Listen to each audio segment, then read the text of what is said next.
So yeah, this is part of this is rather an old story, in fact, but if you haven't seen it before, I think it's quite fun. And then I'm just going to explore some of the things that we did to sort of generalize and extend what's going on. And it's really, the emphasis is on the rather surprising things, at least they were surprising to me, the surprising complexity of breaking integrability in a classical theory with some kink excitations. So I'm still living in one space dimension like everyone else pretty much today. That allows us to have some integrability at some points, but I will break that and then things get surprisingly complicated in ways that, yeah, certainly I didn't expect to start with. So I'm going to start off with a very simple context that we wanted to look at, and I still think I sort of advertised as something that's interesting for a further look, which is a sort of minimal way of breaking integrability in a field theory where you just break it at one point. So we're just going to break integrability at a boundary. And that already turns out to be very complicated. In fact, in some ways more complicated than previously studied situations, as I hope I'll explain. So yeah, so a lot of this stuff will be very familiar to everybody. So we start off with the sine-Gordon model, and we have a condition. Oops, let me just move my control bar out of the way. So this admits topological solitons as kinks, as everybody knows, and I can't resist showing again. Oh heck. There we go. Yes. Go. A little video of some real world sine-Gordon solitons. You get a small prize for recognizing the character in the background who was doing a little inspection of Ames, South Africa. This is a South African math place. And in my course, we constructed a sort of pegs and wire model for sine-Gordon models, which was quite fun to play with. Anyway, that was not the main point today. So what about on a half line? So we're going to set up the model on a half line. We need to put a boundary condition, say at x equals 0. I mean, also if there's interest in studying problems on finite intervals, but you can get those given everything is local just by pasting things together. So the question, of course, is what boundary conditions are compatible with integrability? It's not obvious that they will be. Okay, and this is sort of question in integrable string theory now. People look at this quite a lot. And this was, well, people had thought about this before. So, for example, a Dirichlet or a Neumann boundary condition had been known to be integrable for quite a long time. But Gauchel and Zamolodchikov actually, with rather a neat little argument, spinning off the requirement that the first sort of parity symmetric conserved charge would remain conserved once you add a conservation law. So once you add a boundary, okay, you sort of can have a little term on the boundary corresponding to that. And if you require that to be compatible with integrability, you get a little differential equation, the solutions of which turn out to be this boundary condition here. So we've got two free parameters in the boundary condition, and subsequently this was shown by McIntyre, a student of Ed's Corrigan's, to actually have a full set of conserved charges by constructing a lax pair for it. So it definitely works. Okay, so as I said, the Dirichlet and Neumann cases were already known, and they got their extra set by thinking of the extra bonus conserved charge. And as often with integral field theory, once you've got things working for one extra conserved charge, it's sort of pretty guaranteed it's going to work for everything. And in this case, that is true. So these conservation laws constrain how things scatter off the boundary. Okay, and they make it basically as simple as the full line theory. So if you start off with a kink, it'll reflect perfectly, actually either a kink or an anti-kink. And that's kind of it. Okay, so I have many movies in this talk. So here's the first one. So if we start with the Dirichlet boundary condition, we've pinned the thing at the origin to be 0 in this case. Okay, so a kink reflects back, or in this case, an anti-kink as an anti-kink. We could do the same with the Neumann boundary condition. And then it inverts itself. Okay, so nothing too complicated going on there. Okay, and the other boundary conditions do the same. Okay, and there's a sort of classification of what the options are. But of course, things aren't really integrable, and it's quite interesting to look at what happens if you keep the bulk integrable, but you do something at the boundary which messes this up. And one rather natural one is the simple linear boundary condition, which you get, for example, by linearizing the previous one. Let's just, for simplicity, take this sort of base value, the lowest energy position that the boundary can be, to be 0. Okay, so we've got this u hat, which was a parameter in this sine function here. We've got that to be just 0, and then we just linearize it. Okay, so we impose what's known as a Robin or a Robin condition here. Okay, and that looks simpler. And of course, it isn't.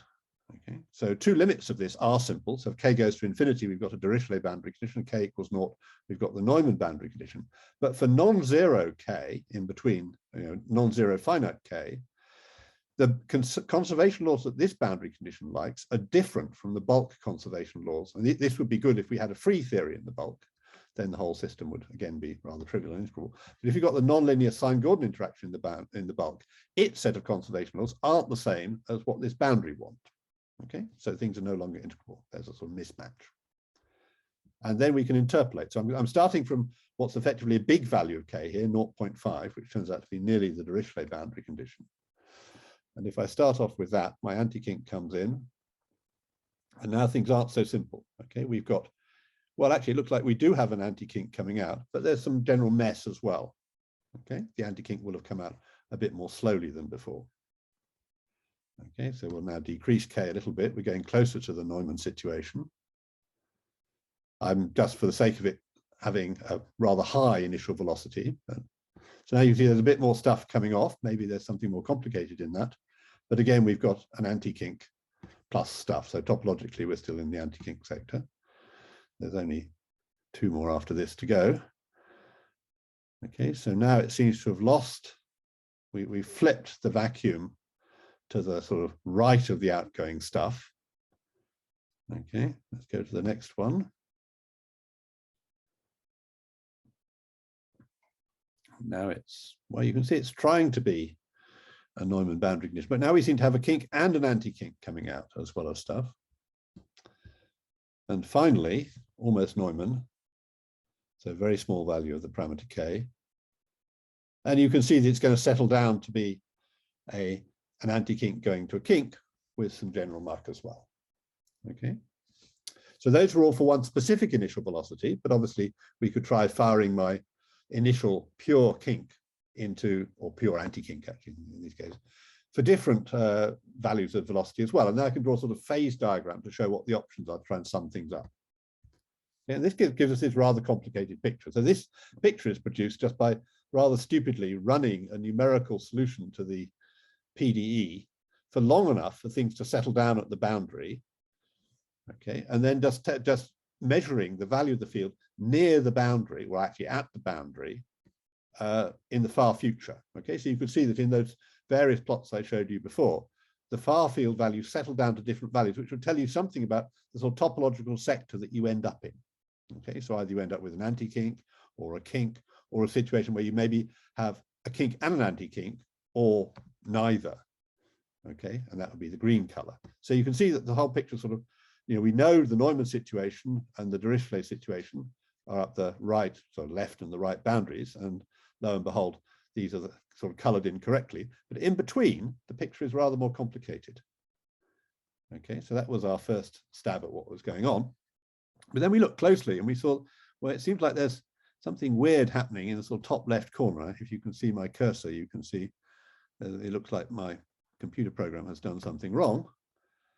Well, it turns out that's actually really there. So if you look really closely, you see this really very complicated structure, okay, where with a very small change, for example, if we keep the boundary condition fixed, so we take some vertical slice through this picture and change very slightly the initial velocity, we get apparently, well, obviously they kind of have to be discontinuous because the final outcomes are discrete, but we get very, very small changes of velocity leading to completely different final outcomes in terms of whether we have a kink or a kink anti-kink pair or whatever coming off. Okay, so there's a huge sensitivity which looks kind of very chaotic and almost sort of fractal. If you look really closely, you see there sort of seem to be further layers of behavior beneath that. Okay, so this is kind of interesting. So there are some questions that arise from that. So first of all, would there be a good way of disentangling what the general final state is? We've only had a rather crude measure of it so far, which is just this sort of crude topological data about whether there's a kink or the sort of topological sector of the state we get left with. But is there some, for example, we can't distinguish between no solitons or a kink plus an anti-kink in the final state. And we also don't know anything about the content of radiation, or indeed whether there are some of these famous breather states that the sine-Gordon model had, which would be bound states of kinks and anti-kinks. So we can't read any of that from the picture. And to really settle that question by running my computer program, I'd have to wait an extremely long time for all the excitation to separate themselves out. So that's going to be tricky. So that's the first thing. And more generally, is there some reason for this complicated, rather fractal structures that we've observed in certain bits of the phase diagram? Okay, it's very different from what happened in the integrable model. Okay, well, for the first question, it'll be sort of right at the end of the talk. I'll show you how to use, sort of essentially a combination of theory plus some alternative numerics to disentangle things, which was quite fun to implement. Especially I had a student at the time, Robert Perini, who was very good at implementing these sorts of things in Python. So that worked quite well. And the second part, okay, the sort of what's going on, where does this come from? Well, the story, as I maybe hinted already, is particularly complicated for sine-Gordon because there's great variety of stable final excitations. Okay, as you let t tends to infinity, there can be teeny little breathers with very low energy, sort of contaminating your state, and they will stay as breathers forever. Okay, they don't decay because the sine-Gordon model is integrable. And once you've escaped from this non-integrable zone at the boundary, these things can live forever. Okay, so the final state, once everything is propagating back into the bulk, could really contain a great variety of stuff. So it's quite complicated.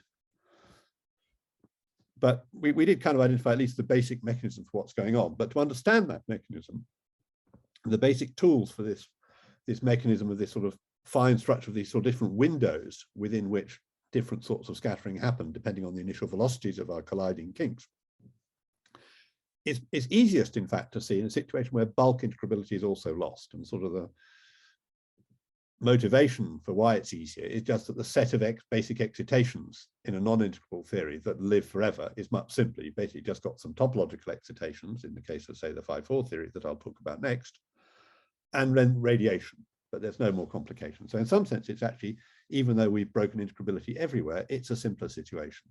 And this is a rather old story, but it's quite fun, as I claimed earlier. So I'm going to talk about that next. Just a quick question. Can you, yeah, please. Why is it simpler? Say again why it's simpler to break integrability in the bulk than just the boundary. Okay, of course, I will try and claim that in other respects, it's also simpler to look at the sine-Gordon model, and people should do that. But just from the point of view of the possible set of excitations in your sort of asymptotic states, so what the final state could be.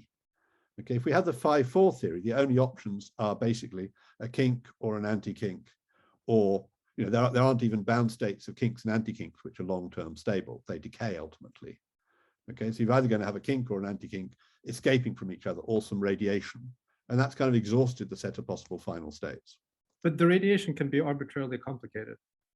Yeah, but okay, that's true. But the radiation will decay uniformly to zero as t tends to infinity. It just disperses and spreads out, right? Whereas the breather, for example, its amplitude will stay constant for all time. It doesn't disperse. That's the sort of key difference. I see. And in the plot you were making before, there was no everything was either red, blue, or green. There was no colors in between, right? That's right. Yeah, that's because I was focusing. I was focusing. I just looked at the value the field took at the boundary. Okay. Now, in the very far future, everything has sort of propagated away from the boundary again. And so it'll just settle down to one of the possible vacuum values at the boundary, which will be basically near to one of the sine-Gordon vacua because of the particular boundary potential I used. Okay, so if you wait long enough, then even though the boundary is non-integrable, well, in fact, almost because the boundary is non-integrable, anything more complicated will disperse into radiation going back into the bulk. So the boundary will settle down. Okay. Good. Okay, so having tried to justify doing this, we'll look at the 5-4 theory. So it's almost the same, okay? But of course it ain't integrable. So again, we have a requirement. So we have a sort of potential in my Lagrangian, which has now got two zeros, so phi squared minus 1 squared. So there are two possible vacua now, not the infinitely many vacua of sine-Gordon, just two. And well, first of all, about each vacuum, there's a continuum of small fluctuations associated with a mass, which is actually 2. You've got phi plus 1, phi minus 1, so you get at each vacuum, the other vacuum gives you the factor of 2. So the basic mass of those excitations is 2. That will be relevant later, just in a small side remark. But of course, we also have minimal energy configurations which interpolate between these two vacua, and even though the theory is not integral, these things don't disperse. Okay, these are called sometimes topological solitons to distinguish them from integrable solitons. And again, their energy densities are localized near the centers of them, and they behave basically like particles. So you can associate a rest mass to them. And again, this will be important later. You can do a rather neat little calculation that I think Nick Manton wrote down most simply to calculate that these gadgets attract each other. Okay, it's kind of natural because you think if you park one of these next to the other, it's going to be able to diminish its energy by the two of them coming a bit closer together. And you can calculate the asymptotic force law as the following. So it's exponentially decaying as appropriate for the sort of mass of the basic little meson that would interpolate that. And you've got just that being the rule. Okay. So that's the situation we want to look at. And now we could take a sort of well-separated K kink and anti-kink, boost them oppositely, and fire them at each other. Okay, and they have to kind of bounce off each other just because of the nature of the vacuum in this model. You can't, in the sine-Gordon model, they would actually pass through each other in the classical limit, but in the 5-4 theory, you don't have enough vacuum for that to happen, so they kind of have to bounce off each other effectively. But because the theory is not integrable, you're going to lose a bit of energy from these translational modes into, well, radiation or perhaps something else. Okay, so let's have a picture of that. So the top is a sort of map of the whole situation. The bottom is an instantaneous movie of what's going on. You see my rather fast-moving kinks where kink and anti-kink hit each other, and they came off with less velocity. Okay, so there's some radiation flying off here and so on. Okay, so the velocity has decreased. Right? And if we keep on reducing the velocity, there's going to come a point where that decreased velocity isn't big enough. It sort of hasn't got escape velocity because of this attractive force. Okay, so there's this attractive force as they're trying to depart from each other. And if you lose enough energy to the radiation or whatever, then you're not going to have enough energy after the collision to escape again. So the kink and the anti-kink are going to become trapped, and they'll form a rather intriguing, wobbly, sort of slow decaying state. Actually, it's got an astonishingly long lifetime, but it does ultimately decay. So this was a subject of controversy for a while, called an oscillon. Okay, people study these things in high dimensions too, actually. So let's see a picture of that happening. So again, we've just decreased the velocity a little bit from 0.27 at the speed of light to 0.24. And now, well, they hesitate a bit, but in the end, you can see there's no hope of these two guys escaping. Okay, so if we thought about what the field value was at the origin, we're sort of ultimately in a different sector. So that this will ultimately die down, and the origin will now be orange or whatever that color is, corresponding to the field value of 1, rather than the blue it started off corresponding to the field value of -1. Okay, so there's been a sort of change in the final state. And of course, that's, you know, a sign of the non-integrability of the thing, that we don't have perfectly elastic scattering, and our final states can be different from our initial state. It's not a production process. It's sort of, well, I suppose it's a production process of radiation, but it's a destruction process of kinks. Okay, so that all seems fairly simple. You can imagine sort of graph of final velocity against initial velocity, just sort of going slightly below the sort of y=x line, and then sort of coming down a sort of, well, it turns out to be a square root sort of shape, and hitting this critical velocity at which this phenomenon starts to happen. Okay, but there's a surprise, and I think this was really a surprise to the people back in the 70s who first tried doing this thing numerically to see what happened. Is if you reduce the velocity even further, so now from 0.24 to 0.225, let's see what happens. So they come towards each other again. They bounce. They haven't got escape velocity. They bounce again, but at that second bounce, they're sort of rejuvenated. Okay, and they do escape. Okay. So there's a sort of window where they can escape again. Okay, some range of velocities, obviously, you know, that was one velocity, but if I vary it a teeny bit, it's not going to change too much, we hope, where they again able to separate. Okay, and this was first observed, as I mentioned, in the 70s by some of the sort of big names in soliton theory, in fact, Ablovitz, Kruskal, and Ladik. And in the 80s, Campbell and collaborators, I guess mostly in Los Alamos, studied this rather a lot and figured out what the basic mechanism was. And subsequently, a lot of people, it's kind of got interest of the sort of classical applied PDE people as well. So there's some really quite rigorous works on this too. There's a paper by Goodman and Haberman, which summarizes the situation rather well. And actually, it's still active. So as I maybe mentioned later, trying to sort of get a good moduli space description of what's going on has proved rather challenging. There was a sort of famous misprint in a paper that led everybody astray for years.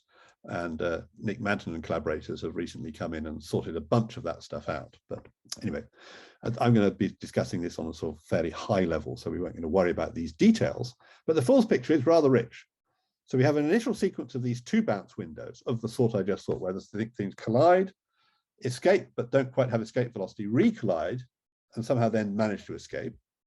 And you get this sequence of windows here. So I think the plot I showed you is somewhere in this second two bounce window. Okay, so the window around about 0.2, then this window, and they in fact accumulate towards this critical velocity, which is the end of the one bounce windows. Okay, so I haven't drawn all these lines in here, or Goodman and haven't, but there's actually an accumulation of lines here. Okay, so again, this sort of fractal structure appears. And if you then zoom in on the edge of each of these windows, you'll see sequences of what you might call baby windows. Okay, so here's zooming in on the first two bounce window, and you see a sequence of further windows, which again accumulate towards the edge of that window. So this is like the picture we had at the end of where this was the one bounce windows with two bounce windows coming in. Here we've got a further set of windows, which are actually three bounce windows, accumulating at the edge of a two bounce window. Okay, so as I said, these are three bounce windows. So let's see one. Oops, here it goes. Okay, so I have to fine tune my velocities more and more. And of course, it becomes more and more challenging numerically to get this to work. I mean, to study this a lot, people had to really wait for better numerical methods as well as just more powerful computers to get numerically stable results. But you see here, they've collided once, twice, three times before they managed to escape. Okay, and then it turns out that at the edge of each three bounce, there are four bounces, and you can sort of keep chasing this down. So there's a whole sort of fractal sort of hierarchy of these windows. Whether it carries on all the way or not is, at least to me, not clear, because there's some sort of smudging of things because radiation is also given off, which these pictures haven't quite shown. But at least down to a rather fine level, we get more and more of these windows nested inside each other. So what's going on? What's the basic explanation of this?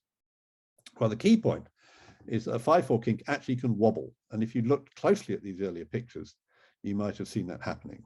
So we just consider, this is very elementary, you just consider a small oscillation about a single kink, okay? And then you just sort of linearize the equations about that single kink, and you get an equation which boils down to a little Schrödinger equation for the modes, the different modes, okay? And if you look for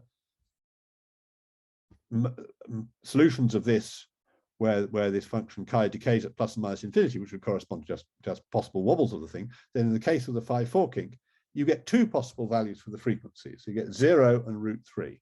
Okay, so 0 corresponds to just the thing translating.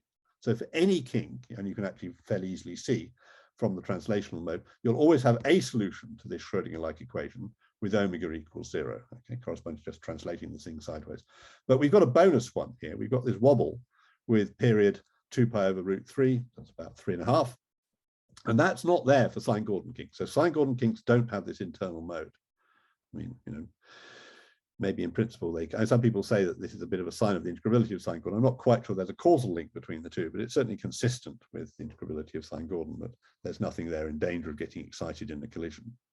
And you can see that wobble if you just start off with an initial static kink, but distort it a little bit. And if you figure out what the frequency of this thing is, it's about, as well, the period of this thing, it's about, as I said, 3.5. Okay, so, and you can see it wobbles, and of course it does give off a little bit of radiation as it goes, but it lasts for rather a long time. So because it couples to the bulk modes, it will ultimately settle down again to a static kink, but it'll take a long time doing it. That's the linearized mode.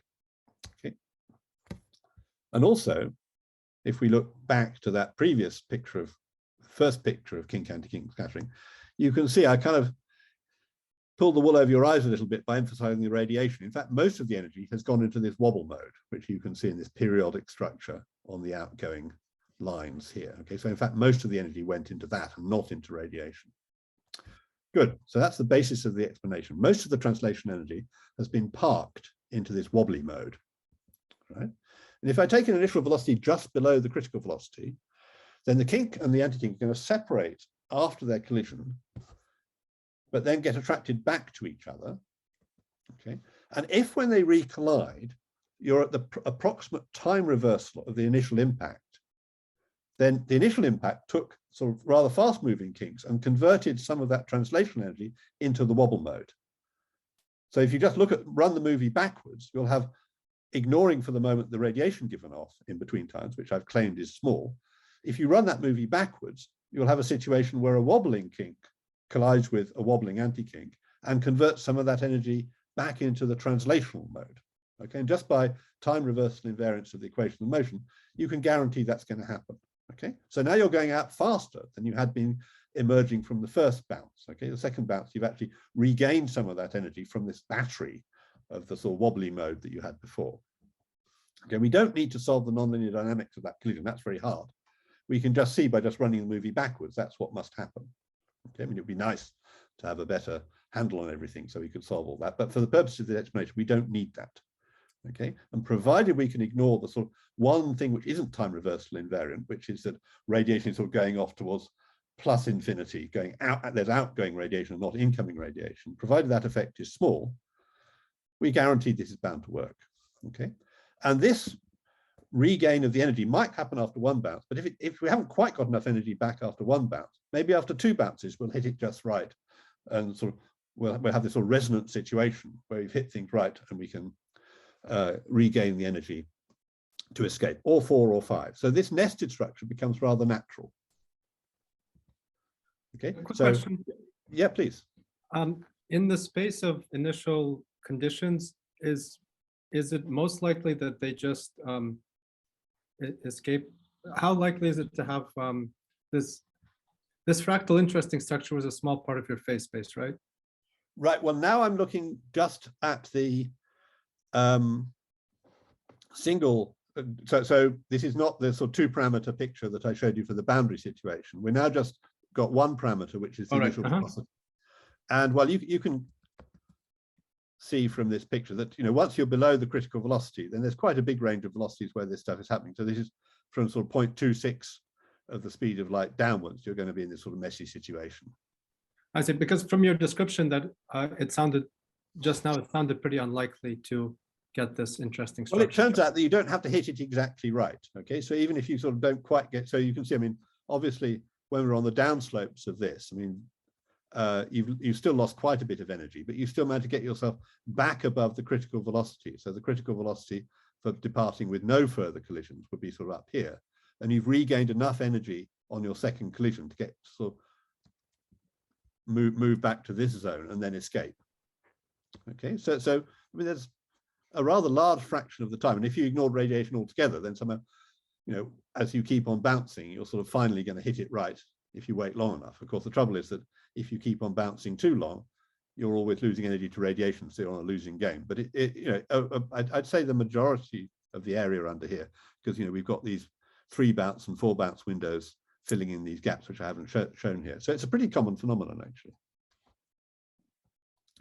We'll see some other plots later showing similar things. Good. So where was I? Okay, so let's just show again to sort of convince ourselves that seems roughly right, just visually what's happened with this first 2 bounce scattering. And if you look closely, you'll see that the pattern of oscillations in that middle segment between t equals 40 and 60 is rather symmetrical. Okay, so as we came into the second bounce, we were in a bit of a time reversal situation of the first bounce. And that's kind of, you know, confirms, at least to my eye, that this explanation is about right. Okay, so that's right. As I say, there is now, and trying to make a sort of rather complete derivation of this from first principles got a bit stuck because of a misprint in a paper which nobody spotted for years and years. But I think at least for the 5-4 theory, this is now fairly settled with this sort of recent progress last year on just ironing out that difficulty. But that's not something I'll talk about today. Okay, so what are the key features to take out of this if we're sort of interested in this phenomenon as a way of, as a sort of fun feature of these theories? Well, we need some sort of attractive force which will put the kink and the anti-kink at risk of being captured. Okay, and we need some sort of battery with some periodicity. So in this case, the periodicity was the wobble of the kink. So there'll be a sort of resonance condition. And of course, yeah, so thinking back to the previous question, that resonance doesn't have to be exactly satisfied, but at least there's some approximate condition where you hit it near enough in phase to get enough energy back to escape. And then you'll get this sort of nested sequence of windows. So that's the idea. And this turns out to be rather general. So some of the work that we did on this started off by finding a place where you could actually store the energy not actually on the kink or the anti-kink, but between them. And that turned out to be enough. So the phi-6 theory, it turns out, so this is a theory with 3 degenerate vacua, sort of rather similar to some of the pictures Giuseppe was showing earlier, but obviously the classical theory here. And the kinks in that theory actually don't have internal modes, but it turned out they did still have this windowing phenomenon. And that's because when you do have a sort of kink and an anti-kink, the central vacuum between the kink and the anti-kink is actually different and has a different mass associated with it to the ones outside. And you can create a sort of hole in the effective potential for small oscillations, which can sort of park energy between them. And you can also cook up examples where they don't have normal modes, but what are called quasi-normal modes. That'd be like a sort of leaky battery in some sense. Okay. We can also see, yep. If you take a potential, if you take like your case minus phi squared plus phi to the fourth, and now add phi to the plus phi to the sixth and phi to the eighth and other stuff, does that change anything? Ultimately, when you take higher degrees, it can be that the decay, so once something that people, well, basically not a huge amount. Obviously, you get a bit into diminishing returns into looking at this. You're just sort of, you write yet another paper because going to phi eighths to phi tenths and so on. But there are cases where actually the decay of the kink, so these kinks decay exponentially. If you cook things up, you can get cases where the decay of the kink is no longer exponential, but with some sort of power law. And I'm going to be in danger of saying something false by not quite remembering how this went. But there was some interest recently in looking at those cases where they did find some genuinely slightly new phenomena. But yeah. But I guess the basic point is that this effect, this chaotic effect of sensitivity, is robust to perturbations of the potential. Absolutely, yes. Certainly, yes. I mean, if I just added a small amount of some other potential of a higher term, that wouldn't change anything, I don't think. No. And in fact, I mean, some of the models are, some of the cases I'll show you later. We even had non-polynomial cases where we were trying to sort of interpolate between sine-Gordon and a phi-4. Just by sort of adding the two up, there was a reason to do that. And again, we see these sorts of phenomena. So yeah, it's very robust. I mean, it's non-integrable. Chaos is the norm a bit. Well, whether it's technically chaos is another question. Okay. Well, anyway, I'll move on. I'm just going to see how much time I've got. Yes. Okay. So I think I'll talk a bit about this.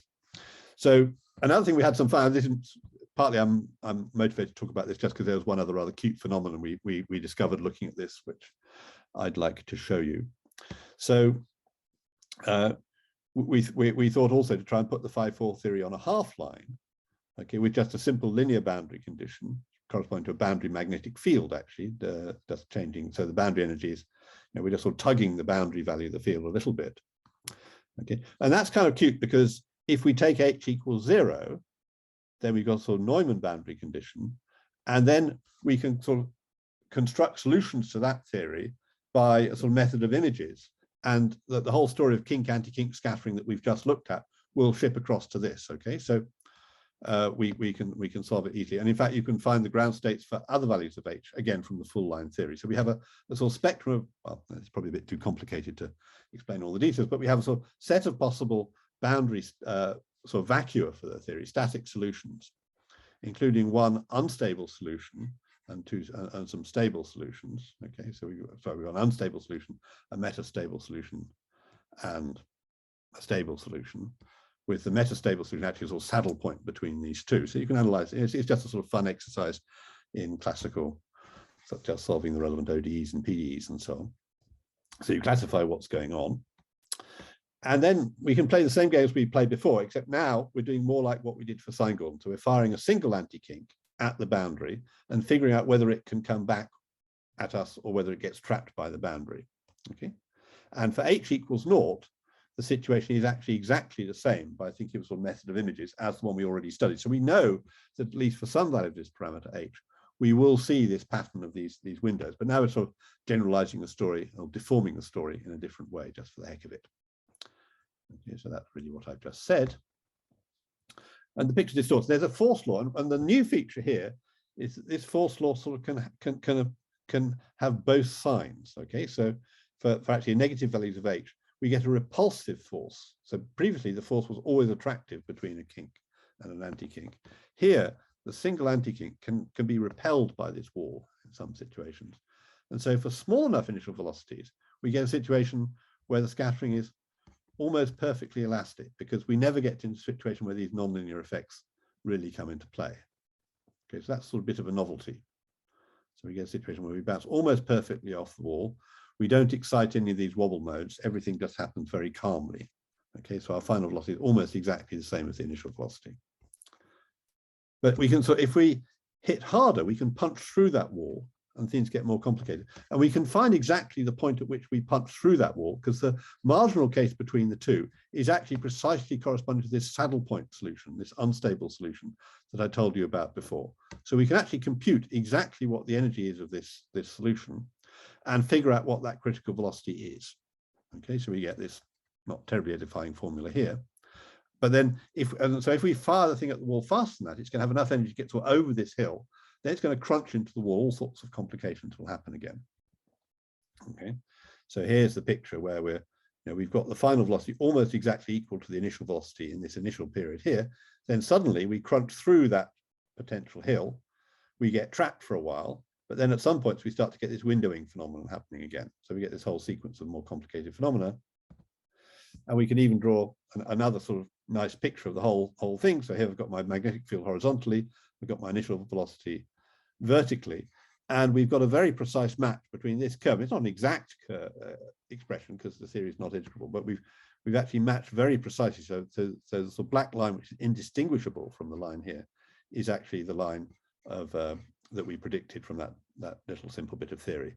And if I took the vertical slice through this thing at h equals 0, you see this pattern of blue and then something fuzzy and then blue and so on. Those are exactly the windows that we talked about before.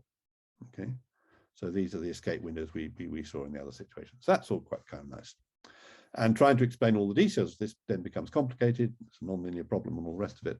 And I certainly like to understand more of that, but at least we made some progress. Anyway, one of the motivations for talking about that was a rather cute phenomenon called, which we sort of slow then fast decay of the boundary. So I'm going to just talk about that for a little bit, because then that'll get me back towards the bulk story, and it's, I think, of some independent interest. I'm doing a sort of survey of various papers here. So one feature of this boundary theory is that there's actually a boundary mode for positive values of this boundary magnetic field, where there's an extra mode which can wobble. And the lowest frequency, and this has a frequency which actually depends on the value of that magnetic field. So you can find, you can sort of calculate it exactly in terms of at least the solution of a cubic equation in H to find out the small amplitude frequencies of these oscillations at the boundary. Okay.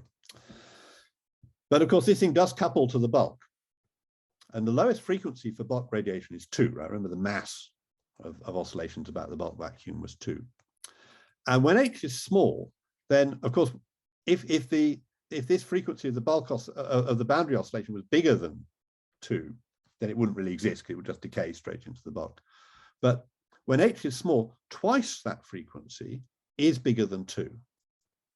Okay, so in other words, the omega itself is bigger than 1. And that means that the second harmonic of the boundary mode can couple to bulk radiative modes. And that allows the boundary mode to actually decay relatively rapidly. Okay, because it's coupling via just this second harmonic. Okay, oops. But as H increases, it turns out, via solving this little cubic equation and so on, that this frequency decreases. Okay, when H gets bigger than what? It turns out 0.9925 or so, omega dips below 1. Okay, so so the second harmonic is no longer of a high enough frequency to excite the bulk modes. Okay, so it's going to have to couple via the third harmonic instead, and that means decay is much slower. Okay, so with bigger H, decay is slower. But there's actually a more interesting thing that can happen with, if you consider larger amplitudes of the boundary mode. Okay, then if you think about how an ordinary pendulum works, okay, a sort of nonlinear pendulum, if you swing it with a wider swing, then its frequency decreases. Okay, it's a non-linear pendulum. Its frequency decreases.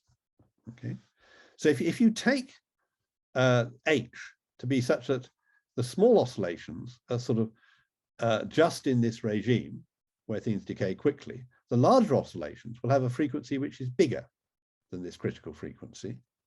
Okay, and so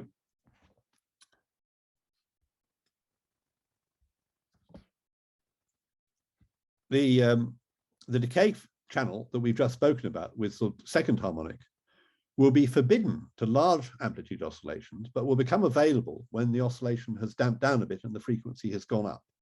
Okay, so you'll be slowly decaying with the large oscillation, but of course you'll still be decaying. And as you decay, your frequency goes up of your oscillations. And at some point, suddenly a new decay channel will open up to you with this second harmonic instead of the third. And you expect decay to suddenly sort of fall off a cliff and the thing will decay faster.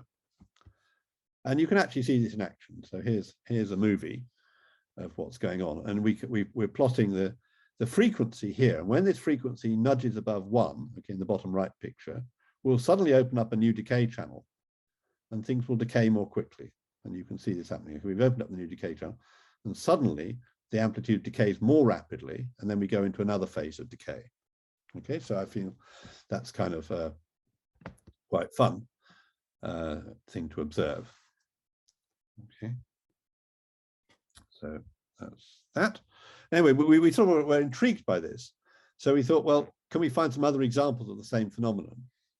And that motivated us, well, the natural place to start of a sort of system in the bulk, which has sort of oscillations which depend on the amplitude in a nice controlled way, is the full line sine-Gordon model. Okay, it has breathers, and the bigger the amplitude of the breather, okay, the sort of bigger the oscillations that they have, the lower the frequency they have.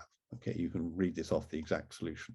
Okay, so here I plotted just starting a number of different breathers of different amplitudes. So the breathers are bound states of kink and anti-kink. And because the sine-Gordon model is integrable, these things live forever. Of course, that's a problem, right? Because these things do live forever, we're not going to get this phenomenon of the amplitude slowly decreasing and the frequency drifting to allow for new decay modes, precisely because of integrability.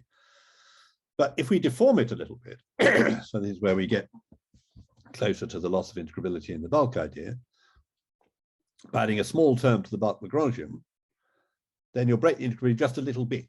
Okay, so your solutions will, your breathers, in quotes, will live for a long time, but they will ultimately decay. Excuse me. So we did kind of a rather simple-minded thing. We just took the sine-Gordon potential and we added to it a phi-4 potential, essentially, in such a way that we preserved two vacua with actually always the same associated mass for their small oscillations. That's the normalization we chose. And for epsilon equals 0, by just sine-Gordon, for epsilon equals 1, it's a slightly shifted phi-4 theory, and we're sort of interpolating between them. Okay, so as epsilon increases, we lift. So we start off with actually infinitely many vacua, and then we lift the degeneracy, keeping just two of them. So when epsilon gets to 1, we're actually exactly on the phi-4 potential. And then actually when epsilon increases some more, we get a slightly distorted version, but a sort of phi-6-like potential. So at epsilon equals, well, actually it's 16 over 16 minus pi squared. You get a thing with 3 degenerate potentials, which looks like the phi-6 potential. And in answer maybe to Vladimir's question earlier, I mean, this one has the same sort of phenomena going on in it as the sort of pure phi-6. So it sort of shows the robustness of some of these windowing phenomena. Can I ask, why did you put a 1 minus epsilon multiplying the 1 minus cosine phi? You were keeping something fixed to do that? Yeah, I just want to kind of, so I've got 1 minus epsilon and epsilon. I'm just sort of interpolating between the two. And I sort of cooked up the normalization. So the small oscillations about the two vacua have continued to have mass 2, I think. I think that's what we did. Oh, I see. The 1 minus epsilon is to keep the same coefficient pi squared. That's right. Yeah. It just, and also it just means that the thing does interpolate exactly between these two places, which we sort of understand a bit, which is the sine-Gordon and the pure phi-4 theory. So it just seemed kind of natural. Okay. When epsilon is extremely small, we still have this breather state, but of course it will slowly decay. It's sort of rather extra stable, but it will slowly decay because we've lost integrability. So if you start off with it with a large amplitude, these radiative modes are no longer sort of protected. It will gradually decay, and its frequency will therefore drift. And each time it passes each time an integer multiple of this thing crosses the bulk threshold, giving us a new harmonic, a new route to decay, there should be a sort of burst of radiation off this object. So we've got an oscillating object which is slowly decaying. But every time a new threshold opens up, it'll emit this sort of ping of radiation, sort of staccato radiation. And this is so the decay of this object isn't just a sort of steady decay, but goes by a series of steps. And we found that this was exactly what happened. So here now, I don't know whether the sound is going to work, but we'll give it a go. So we sort of made an audio for this by just putting onto a soundtrack the noise of these things.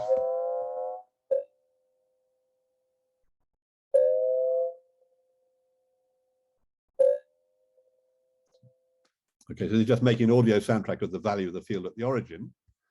And we can also do this, whoops. Okay, was that the one? I think, yes, sorry. This is the first one. So this is what's happening at the origin. You just hear the shift of the frequency. Okay, as the frequency goes up, but it goes in these sort of sharp little bursts. And then the second one, which I skipped to straight away, you hear these sort of rings because this is now measuring the field a bit further away, and these pulses of radiation are sort of going past you. And so you hear these pings. Okay, so anyway, we were sort of quite amused by this phenomenon, and there's an open question about how generic this is. So we managed to find it, so I think when we wrote our paper, one of the referees was complaining that we'd obviously so fine-tuned the thing that this would never have any relevance. But at least in 1+1 dimensions, we can find, for example, in a phi-6 theory, we can find the same thing happening. So it seems to be at least reasonably common. And we've sort of found some signs of it happening in higher dimensions, but oscillons are slightly tricky beasts. And Gabor Takács and collaborators found some evidence it was rather, at least in 3 dimensions, it was rather less likely to happen. So I think that's still a bit open. But anyway, it would be nice to find a real world example where this is happening. It's a little bit like taking a, sorry, yes, please ask. Oh, I was just, can you say again, there are these occasional bursts of radiation as the frequency is decreasing. What is the frequency hitting? So that's when an integer multiple of the frequency crosses the bulk the frequency of bulk radiation. So there's a threshold for bulk radiation, which in this case is, well, it's okay. You've got to so 1, and when a multiple of the frequency of the oscillating object crosses that threshold, then suddenly that harmonic will be able to couple to the bulk. So omega is like 1/n.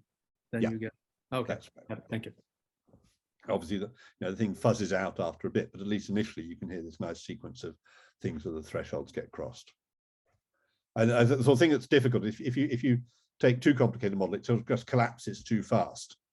So that that's why in some sense we had to start off with an integrable situation where there was no collapse at all, and then distort it a little bit. So if you're not careful, just the whole thing will go in a sort of heap, and you don't hear these separate pings.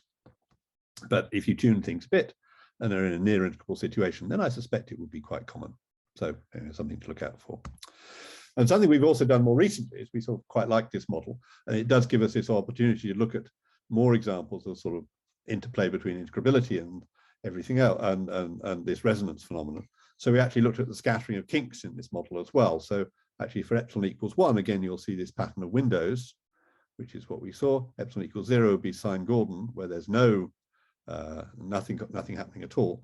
And well, we studied a little bit what's going on here. This picture actually, as we get towards the point corresponding to the phi-6 model, it gets incredibly complicated. So if you zoom in here, you see this strange structural sort of spines where things either escape or don't. And we're currently looking at this in a rather simpler model, with just sort of pure sextic potential, but one in which the 3 vacua are not all degenerate, which is actually numerically easier to study as well. So it's sort of playing a bit with this to try and understand these structures. Essentially, what's going on in this regime is that your single kink starts to split into sort of pair of subkinks. It's a bit like a sort of quark model or something, and the scattering becomes sort of slightly intricate because the subkinks have to scatter off each other in a nice way. So there's quite a lot of sort of fun to be had playing with all that sort of stuff. Good. So to finish with, I'm going to go back to the boundary sine-Gordon model and talk a little bit about what we did to study its properties. I think I'm going to finish in less than the time of the other talks, but maybe that's fine given that we're on the last talk. Okay, so remember, in the bulk, we had this situation, integral equation, kinks and anti-kinks scatter with no loss of velocity. Breathers live forever. So there's an extra sort of set of immortal excitations that could be existing in your final state compared to the 5-4 situation. That was what I was trying to explain earlier. Okay, and if you take a rather small breather, it's rather hard to tell it from radiation. Okay, so disentangling what's happening is going to be hard. Anyway, what we're going to do is we're going to put them all on a half line, break integrability, and go to this Robin boundary or Robin boundary condition situation. Fire a kink or anti-kink boundary, ask what happens. Okay, and if we wait long enough, everything is far from the boundary. Okay, because the situation is non-integrable. So radiation is being given off all the time. The boundary region has no choice but to settle down. So ultimately, we're sort of back into a sort of integrable zone. We sort of nudge this region where integrability is lost at the origin, but ultimately everything departs from that as well. So sort of the set of in states and the set of out states are completely understood in terms of integrability, and the set of states, either entirely left moving or entirely right moving states of the sine-Gordon model, sum up what can happen. So in some sense, it's a better defined situation. It might be better also as a place to explore quantum versions of this phenomenon, which we haven't done, but I think would be nice. But of course, the set of possible final states is now very complicated. We have lots of little small breathers messing things up. And also just sort of multiple kinks and anti-kinks adding up to the right topological charge. So that's all quite complicated. And if you want to sort of figure out just from your numerics what's going on, you really have to wait a long time. So if you wait long enough, then all of these different excitations will separate out, and you'll be able to see, where there's a breather, where there's a kink, and then the radiation will have just uniformly tended to zero about that. I think pure mathematicians call this the soliton resolution conjecture or something. There's some fancy language for what's going on, but I think physically it's very clear what's going to happen. Okay? But that would be tedious, and also we still have to sort of eyeball the situation to figure out what's going on. So we came up with this student of mine, Robert Perini. We came up with a sort of different way of doing this using full line integrability. And I don't know whether this is sort of theoretically necessarily very interesting, but it was sort of fun to implement. So we sort of borrowed some rather more fancy ideas from inverse scattering theory. So there's a technique for looking at full line solitons and evolving them called the inverse scattering method, which I'm sure plenty of you are familiar with, which in the case of the sine-Gordon model results in it sort of instructs you to solve this sort of associated linear problem. So we feed in the field at a particular moment in time. We feed into this little equation the value of the field and its derivatives by making this little matrix. And then we try and solve this, where it's a 2-component first order or second order 1-component differential equation. And we look for eigenfunction of this, which decay as x goes to plus and minus infinity. And if we find such a thing, that will then correspond to some eigenvalue lambda in this matrix here. And it turns out that for the sine-Gordon model on the full line, these either lie on the positive imaginary axis, in which case each eigenvalue corresponds to either a kink or an anti-kink, or they'll be in symmetrically placed pairs about the imaginary axis, okay, lambda and minus lambda bar, lambda star, and these show you that there's a breather in your final state. Okay, so let's show some examples. Well, okay, so I'll skip the example stage and just show you. So our idea is that we wait for long enough that all the excitations have basically departed from the boundary region, then we sort of snip out the region where stuff is happening, where now all of this stuff is sort of propagating to the left and no longer doing anything complicated. We insert a sort of full line into that situation, okay, solve the associated linear problem to find the soliton content. So here are a couple of examples where just solving this, we got either 1 or 2 eigenvalues for the associated linear problem. So in this case, we deduced there's a kink. In this case, by looking at the sign of the associated coefficients, there's a kink and an anti-kink in the final state. Or here's another example, 2 possible things, where there's either just a pair of symmetrically placed eigenvalues or a pair and one further, so either a breather or an anti-kink. So you can sort of read this off automatically. And you can actually implement this numerically on a computer just by searching for zeros of a sort of Wronskian between solutions which decay at plus and minus infinity. And you do that, and you just tell the computer to do its work. And you find that you've basically reproduced the phase diagram we had before from just looking at the origin with a little bit of extra detail to do with whether there are kinks and anti-kinks or high or breathers or whatever in the final states. So it's a sort of nice automated method for producing these pictures, and something which maybe could be developed further to understand more of this situation. And now, just to finish, I just will return again to this problem of this. So you see this little gray area here. This is the one corresponding to where there's all this chaos. And by looking more closely, we can see that actually what's going on, at least at least the basic mechanism for producing these bound state, for producing this sort of complicated window structure, even if the full details are still something that we haven't yet pinned down. What turns out to be the key feature is that even though the sine-Gordon kink does not have this wobbly mode, so in bulk scattering, in the integral situation, none of this resonance phenomenon happens. Breathers do oscillate, of course, that's kind of the main thing that they do. And in some situations, you can fire a kink at this non-integrable boundary, and the product that you get left that comes back at you is actually a breather rather than another kink or anti-kink. Okay, and furthermore, in some regimes, in this sort of little rather specific zone of this phase diagram I showed you, that breather is attracted back towards the wall. You can work out the attractive force between a breather and a wall, and you find the force between a breather and a wall, and you find that it's attractive in some situations. So then we've got these two basic ingredients for this resonance mechanism. We've got this periodic battery, we've got an attractive force, and lo and behold, we can get this sort of windowing phenomenon again. Okay, so we reckon that at least to understand the basics of the phenomenon, we've got it. But the details, it's just incredibly intricate, and this is about as far as we've got so far. It would be very nice to study and understand more. Good. So yeah, I didn't take an hour and a half, I've taken about an hour, but that's basically all I wanted to say. So some conclusions. Well, first of all, I'd like to advertise how complicated these even classical nonlinear theories are. And these intricate structures, as I hinted before, there's still a bit of a question about whether these structures, when I say fractal, I may not quite mean it, because there is this sort of fuzzing out of stuff due to radiation being given off. So I wouldn't expect these multi-bounce windows to exist up to arbitrarily large values of the number of bounces, but at least to a very fine level, you've got these very complicated structures. And many features of these phase, the trouble is that once you enter in this full nonlinear regime, it becomes very hard to approximate what's going on. But at least one of the paradoxes in the area. So the trouble with this famous misprint in this paper that I alluded to before was that the misprint actually made everything work out very nicely. So people were very happy with their first ideas of making a collective coordinate approximation because everything matched.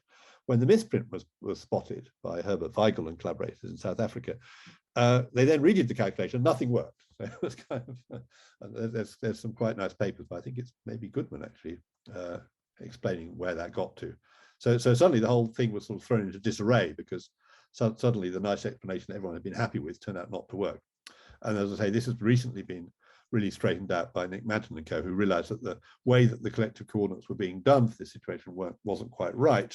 And so this PRL and then a follow-up paper has shown that at least for the 5-4 model, things can work out well. It's still a challenge. People are thinking a bit about, say, the 5-6 model, and it's still a bit of a challenge to get that to work. So the whole story isn't completed, but it's still quite, it's making progress. Now, another comment is that, well, in this boundary sine-Gordon model case, we really, the sort of little thing I showed you at the end, using integrability was a rather dumb way to do it. Okay, we basically just sort of brutally shipped the situation, the full line situation, just to analyze the final states. But it's possible there's something known as the focus method for studying boundary value problems in integrable theories, which has been applied in other boundary condition situations with some success, where the integrability is used more. But when I've spoken to people who know about this, they had no idea that such a complicated fractally structure was going to appear. And the particular cases where this structure does appear seem to pose technical problems for them. So I think it's still an outstanding problem to sort of disentangle properly what's going on in these situations. But I think it's a nice challenge for the sort of more pure people to see whether they can do something with that. And again, I think that, this example of this ringing behavior and so on shows that these near integral cases do exhibit a lot of rather fun phenomena that are maybe worth playing with a bit more. And then ultimately, I think the other thing that would be very nice is to try and think about what's happening in the quantum field theories. And I think in that case, this boundary sine-Gordon case is a very nice place to start, because you kind of do know the set of possible in and out states. Whereas, say, in the 5-4 theory, of course, the whole structure of the space of states is rather more tricky because you don't have any exact answers for that. So you're sort of passing through this non-integral region and then back again. And it may be possible to make some progress on that. And that, I think, would be rather interesting. And yeah, that's really all I had to say. So I'll just leave that up with some of the references that people might look at. Obviously, the first two are the most important, but these are some of the other papers that we've written on this that I was referring to earlier in the talk. And yeah, that's all I've got to say. So any questions would be welcome. So thanks very much. Thank you.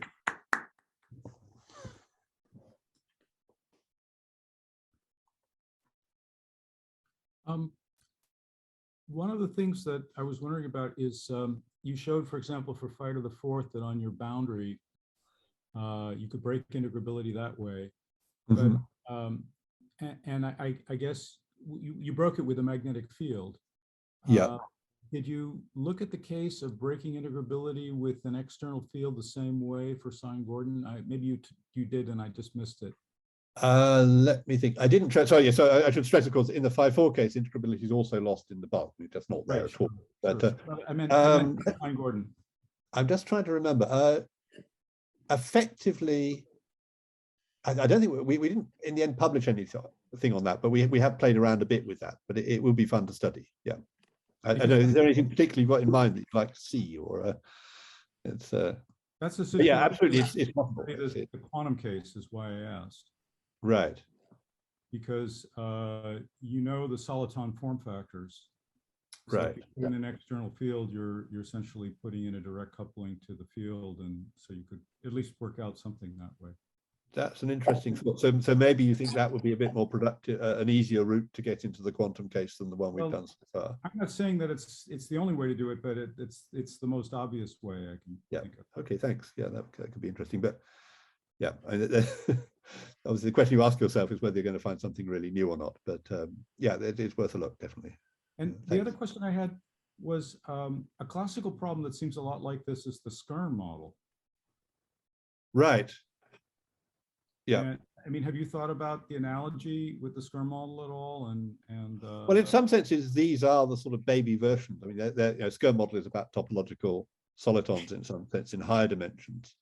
So these are sort of like the baby examples. I think it's a little bit hard. And this whole resonance phenomenon, everything has got to line up quite nicely, and it's not quite clear to me that you could do such a thing in the Skirm model. You'd have to sort of the stars would have to align particularly nicely. Where somehow it's a little bit, and the whole bit isn't. I think at some point people even wondered whether 5-4 theory was integrable, just because there's sort of so little that can happen, and you have to go sort of, you have to sort of push things quite hard to realize that you need this extra 5-6 and then 5-8 and so on term in the sine-Gordon Lagrangian to keep things integrable. So in some sense, I think in 1+1 dimensions, the whole sort of shape of phase space and all the rest of it is quite close to an integral situation anyway, which probably helps for some of these things to happen. So whether it would happen, it'd be very nice if an example could be found, but I don't know is the answer. Patrick, hi. Yep. Have you tried to do what you did with the KdV equation, where you have solitons again, but not of topological nature?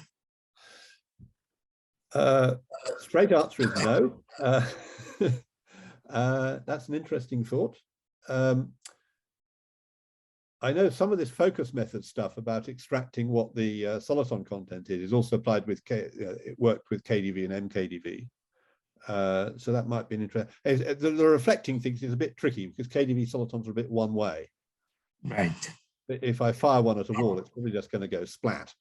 Yes. I don't know. But you if can you want find other equations which have solitons moving, maybe Boussinesque or something, where things move both ways. If you wanted something that won't go splash but has another complication, it would be again the hydrodynamic description of Calogero-Sutherland type models. These solitons, they're not topological solitons, but they're absolutely stable and they scatter nicely and everything, both ways. Right. Of course, they are non-local. The equation is non-local, so you would need to see what it means to impose a boundary condition. But I think that would be an interesting problem. Yeah, definitely. Also, the Boussinesque equation, which I think It's like KDV, but the solitons go in both directions. That's right. Yeah. That could be a good place as well. Of course, they're not relativistic, I think, but anyway, no one's perfect. So. Can I ask a question about the physics of the boundary integrability breaking? It sounds like you're starting with one set of action variables, then you're scattering off the boundary, and actually you have a different set of action variables now, and that's how you've broken integrability. So I was wondering, in that process, if you had a high density of solitons, would you envisage some entropy production from the boundary? Is it scattering kind of incoherently into the action modes, or? Yeah, that's that's exactly the sort of question that I find intriguing too. I think I just don't know is the answer. I mean, we've done sort of limited amounts, but yeah, I mean, certainly you're producing quite a lot of stuff going out, but the detailed structure, I mean, it's actually rather hard to pick out. You know, there's all these little breathers that you could, very low energy breathers. So you've got to be fairly sure you've captured everything above a certain threshold with the numerics. But, you know, pinning down where there definitely is or isn't some very little ones being scattered and produced as well. And it would be great to be able to produce some sort of estimates of that sort of thing. That could be very interesting. But I think that the nice feature is that you do know that ultimately everything is going to be back into these integrable modes as classified by the sine-Gordon equation. So sort of have this little excursion. So there's sort of a great big matrix you need to compute basically, which tells you this mapping, but the spatial states is actually clear, the asymptotic in and out states. Yeah. It's just getting sort of screwed up by your by going through this sort of dangerous regime when it gets too near to this boundary. So I think, you know, physically it seemed like a very appealing situation to study some more, but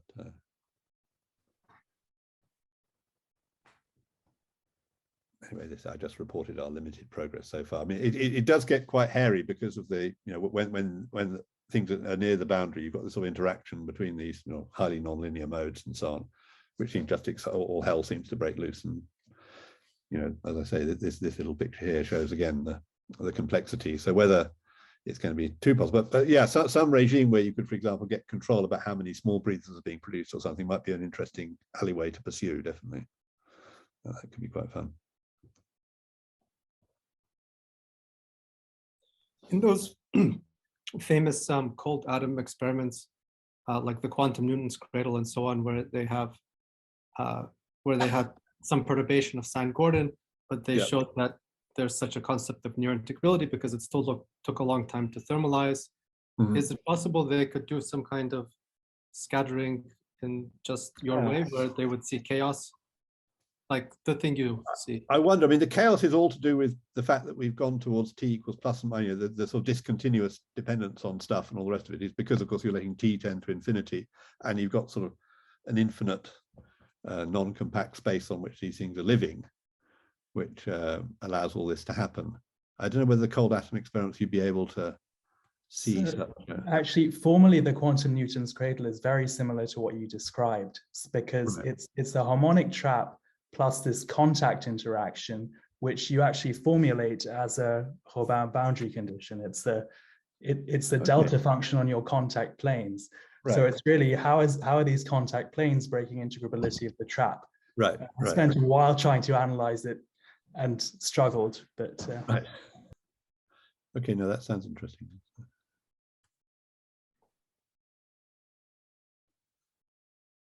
And yeah, how all this, and people were mentioning KAM theories. I've got no idea how this sort of fits into such a context, even classically.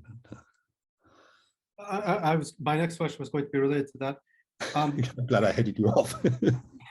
So could one try to, so if we wanted to characterize the degree of non-integrability of a field theory, so if we take this phi squared minus phi squared plus phi to the fourth, intuitively we would say the bigger the coefficient of the phi to the fourth, the more non-integrable it is. Perhaps that's, okay, let's take that back. That doesn't sound correct. Perhaps we could use a definition of the fraction of phase space where you see the fractal structure happening. Yes, I did wonder about, and one wonders whether you could make, for example, some situation where you sort of start off with a little cluster of nearby initial conditions and evolve.